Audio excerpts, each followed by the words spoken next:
told me not to smoke drugs, but I wouldn't listen. Never thought I'd get caught and wind up in prison. Chalk it up to youth, but young age I ain't dissing. I guess I just had to get it out of my system. Out of my system. Out of my system. Oh Lord, I never ain't missing. Glad I went and got it all out of my system.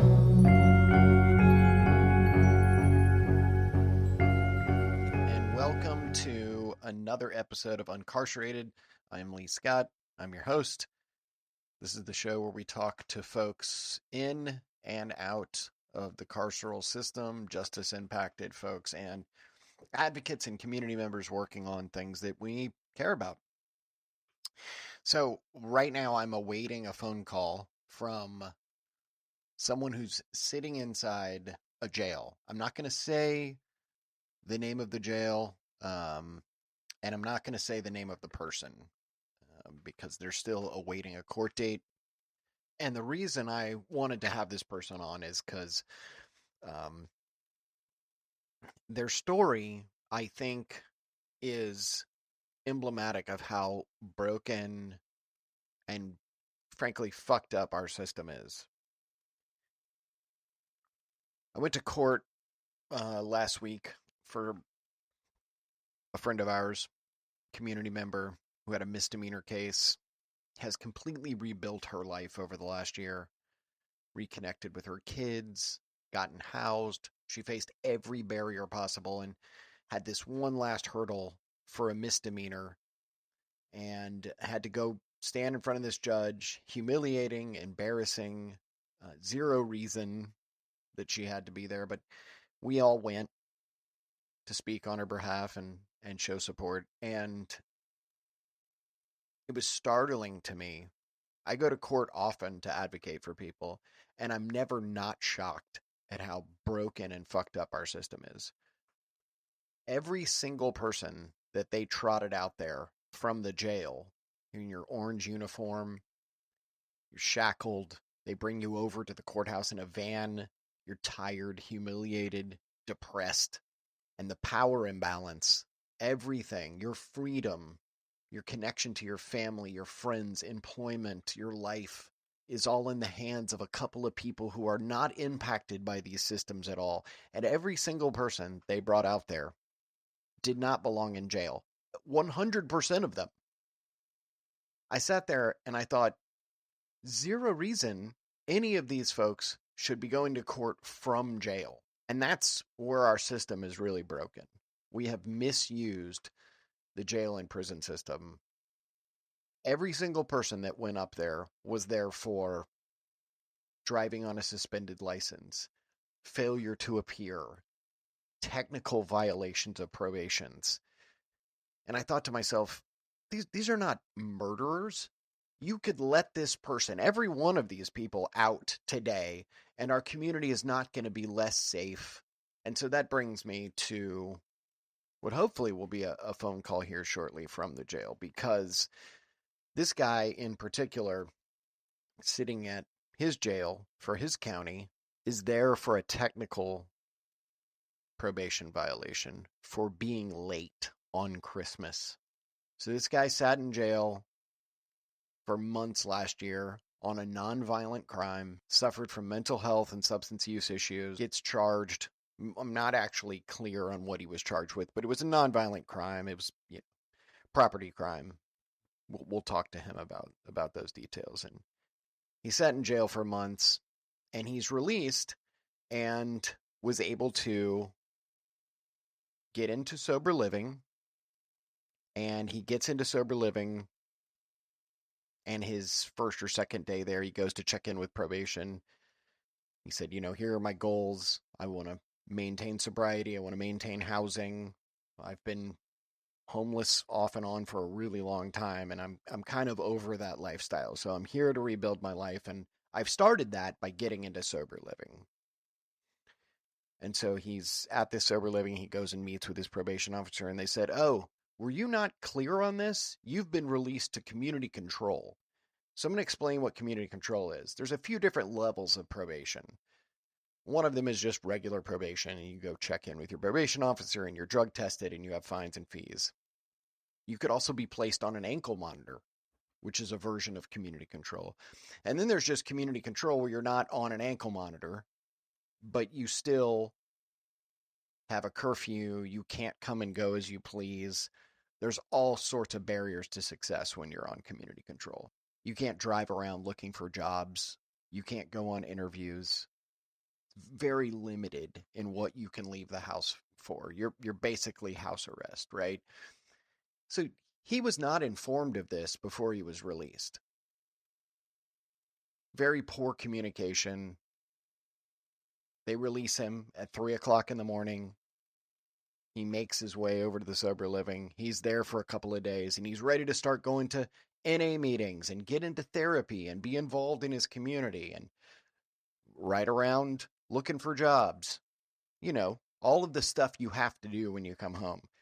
And they said, oh, no, you're not going to be able to do any of that because you're on house arrest. He was like, well, how do I do house arrest from sober living? I have to pay to be there. I have to go find a job. I have to go to meetings. And so every step of the way has been a barrier for him to have any level of success. And yet he did it. He had no ID. He had no birth certificate. He had to hop through all these hoops to get his birth certificate and ID sent from another state.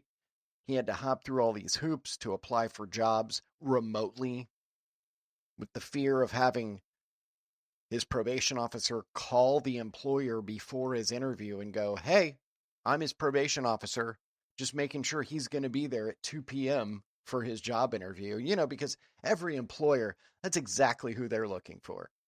You know, you're an employer and you're ready to meet someone for the first time, and the phone call you want to get is from the person's probation officer. Way to set people up for success there. And yet, he did it. Within 2 or 3 weeks, the guy is going to meetings. He gets a job. He tries to find ways to be involved. And he's done everything that's been asked of him. So I spoke with him probably about 3 weeks ago. And, he said, oh, I'm at work right now. And I said, oh, great. This is amazing. You're doing so great. He said, yeah, it's really difficult. But then I get a phone call from him from jail. And it was for being late. An incarcerated individual at Department of the Jail. This call is not private. It will be recorded and may be monitored. If you believe this should be a private call, please hang up and follow facility instructions to register this number as a private number. To accept this free call, press 1. To refuse this, thank you for using Securus. You may start the conversation now. Hey, Lee. Hey, how's it going, buddy? All right, so we're going to protect my guy's name and where he's at, but I kind of set everybody up with what your deal was. How long did you sit in jail for last year? Last year, not too long. It ended up being 62 days. Okay, and when you were released, they released you to community control, is that right? Yeah, which is another word for house arrest, which, if they said house arrest, that would have been really helpful. I would have known what I was in for. So you come home, you get into sober living, you get a job, and you faced like every barrier possible. You didn't have your ID, you didn't have your birth certificate. Can you talk about how difficult it was to do house arrest and still maintain sobriety, still find a job? So I didn't have an ID because I'm not originally from the state and lost like all my documentation, and that was a big barrier in the beginning of how I slipped into like a depression and isolation spiral, and ended up getting in legal trouble in the first place because it's so, the catch-22 of trying to get ID kind of just, it was like insurmountable because I said that's it, but just trying to be at home 24/7 and fill out a minute-by-minute schedule a week ahead of time, and then trying to go to look for a job and having to have every single thing laid out on the schedule, and if I wasn't where I said I was going to be at the exact time, that's a violation, and I go back in front of the judge. I have a notoriously difficult judge, harsh sentencing judge, and they say you get one shot, and that's getting on house arrest or getting on probation, and if you mess it up from there, it's like you're going back possibly to prison for being, late. Yeah, so let's talk a little bit about why you were there in the first place. You weren't there for some violent, awful thing, right? If I'm remembering correctly, you were only in jail for 62 days. So it wasn't like you were a threat or a menace to our community. No, I was there. The charge was grand theft. Grand theft is basically stealing something that cost $750 or up to $5,000, and a couple Nike sweatshirts at $180 a pop comes up to $752 was what it was tallied up to.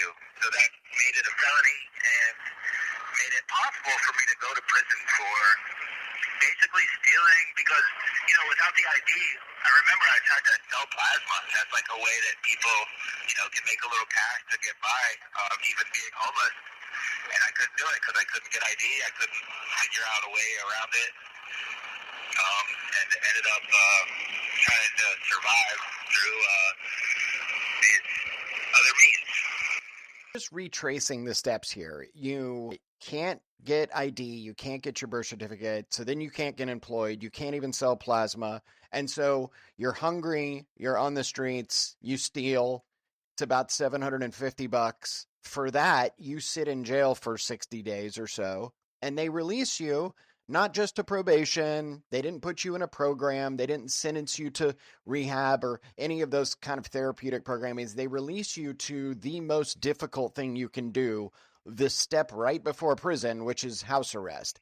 And yet you come home, you do hop over all those barriers. You do get an ID, you do get a birth certificate, you eventually get a job, you're working full time, and then you go check in with probation and you're arrested. Can you talk about what that was like to be kind of like on this mountaintop of success of like, I've hopped over all these barriers and now I'm being arrested for, if I'm clear on this, you were arrested for being late. I haven't been as happy as I was since I was released.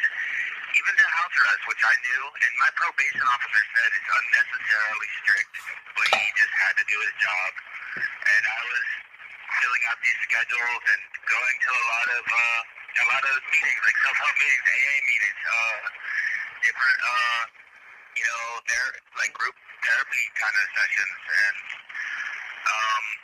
I wasn't allowed to do a lot of things. Like I tried to join a ukulele group at a church, and I was denied not allowed to do that. Not the ukulele group. Yeah, that's where all the hardened criminals hang out in the ukulele band at churches. Can't be doing that. But it took me by surprise that I was doing everything right, and me and my probation officer seemed to be like building a better relationship. And I explained how,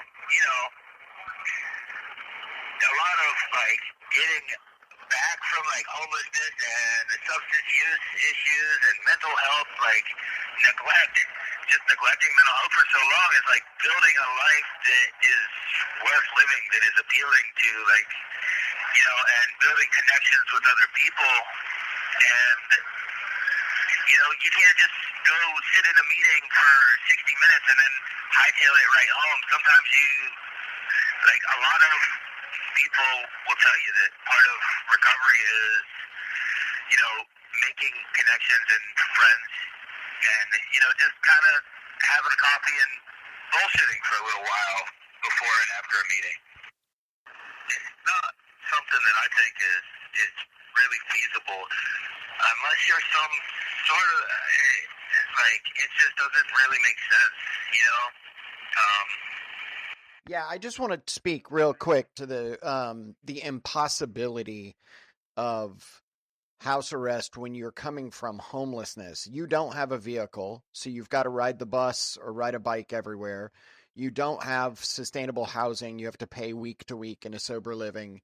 And yet you were able to overcome all of that. And you weren't just doing house arrest like sitting around, smoking cigarettes, watching Jerry Springer. You were like trying to go to church, to NA meetings, to therapy. You had become employed, and yet they violate you for being late. And so now you're sitting in jail. It's going to be another few weeks before you go to a violation of probation hearing. There's a good chance you're going to lose your job. There's a chance you will lose your housing placement, although they loved you at the sober living. So maybe they keep that, but the judge doesn't know that. The system doesn't know that.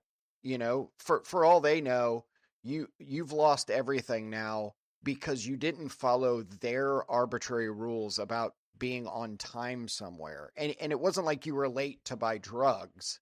You're talking minutes late because you were at an NA meeting. I was taking urine tests for drugs, and I passed them. I take them at the housing, in the recovery house, in the sober living house. I took them at Meridian, which is a local mental health care and drug rehab, because that was part of the court order. And I took them at the probation office site. Like, I was taking tests everywhere. And I'm happy to say I have been completely clean and sober. Haven't smoked a cigarette. Haven't even vaped, or I don't even gamble anymore. I haven't done any of that, and I'm really, really grateful that that happened. But I wasn't out partying or drinking, or I wasn't even trying to go do anything like normal people would say, for fun. I asked if I could join the church choir, or the ukulele group and choir, and volunteer at food banks, and that's it. That's all I was really trying to do. That's when I'm in a good space. That's what I do: is volunteer my time and try to help other people eat or whatever. But this judge, instead of even saying, hey, communicating with me somehow through the probation office or anything like that, that's where they arrested me. They knew that I would be going there because I have been following the rules. So they knew where to have the cops waiting for me. And so I went in, and they brought me in here. I couldn't, I could have set up, I could have been, prepared with, the housing and told my job, but they didn't give me that option. I know you don't have a lot of time left, but I just want to say how frustrating this is. From an outside observer, I've been in this situation myself. I'm also formerly incarcerated, but looking around the dorm you're in right now, I don't know how many people are in there, but what would you say the percentage of people that are in there that are in a similar boat, that don't deserve to be in a cage, that given an opportunity? A lot. The percentage of people here on violation of probation is probably 50-50. Those are pretty much almost all something like they could be handled in a different way, but it's kind of like business, and I know the jail is known for a little bit of wrongfully handling things and misconduct and some sort of corruption stuff here. But there's a lot of people that are arrested for trespassing, which not basically being homeless, not having somewhere else to go, and the city actually, or I believe the state, Florida, criminalized sleeping outside and has been kind of waging war on homelessness over the past couple of years. But a lot of people are being held for 30, 60, 90 days just for simple trespassing and a lot of nonviolent stuff. A lot of people have, well, I gotta go soon, but a lot of people I know in here, they get stuck in the system and public defenders do the best they can, but I think they're a little overwhelmed, and I think the other half of the system just keeps piling people inside here, and it's hard to get any kind of people lose their houses all the time from this. Like almost everyone in here is like their whole life is thrown up in the air. But hey, we're about to get cut off. All right. Call me back at some point. Sorry you're in there. I'll call you back later on. Okay. So yeah, that's just a quick snapshot for one person of how really evil our system is. Heartless, lack of compassion. It's broken system on top of broken system on top of broken system. Healthcare for profit, education for profit, lack of resources and connection to services, inability for transportation, food insecurity, can't get your ID. Ultimately, that leads to incarceration. Then they give you penalties that are insurmountable. And even when you make your best attempt to surmount them and are successful, they come up with arbitrary penalties to stick you right back inside. All the while patting themselves on the back for, helping people turn their lives around. I mean, this guy is going to lose his job, his housing, all because he was late. And he'll be released in a few weeks, more than likely. More than likely for a technical violation for being late. All this did was interrupt the progress he had made. And now he's going to be released back to homelessness again. And that's our system. All right. Thanks for listening to Uncarcerated. We'll check in probably in the next couple weeks with that same person and see what happened in court.